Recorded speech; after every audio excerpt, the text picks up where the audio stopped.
Assalomu alaykum va rahmatullohi va barakatuh. Bugungi manzilimiz tekstilda, xo'p, Devo tekstilda orqasidagi mahallalardan birida 202 soti umumiy ikkita xona, oshxona alohida, xo'p, sanuzel alohida, hammom, tualet alohida qurilgan.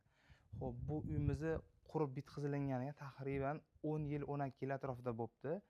Bemalol yashashingiz bo'ladi. Buni afzalligi xohlovchilar uchun kompaktni 202 deganimizga 1 sotidan ikkita chiroyli kottejcha, kichkina kottej, mini kottej qurib turib sotsangiz bo'ladi. Mahalla normalniy. Mahalla tupik faqat 4 metr normalniy keng mahalla. Normalniy tor ham emas, keng ham emas, normalniy mahalla. Xo'p, kelganimizda mana bu aslida letniy o'zi kuxnya, letniy emas, kuxnyasi.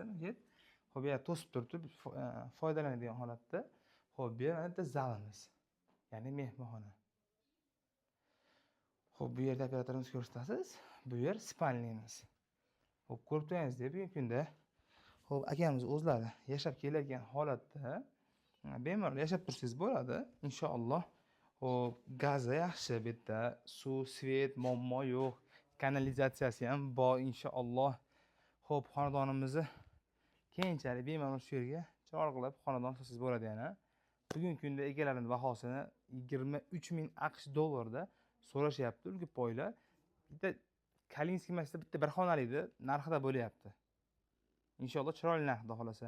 Bemalol telefon qilib murojaat qilishingiz mumkin. Assalomu alaykum.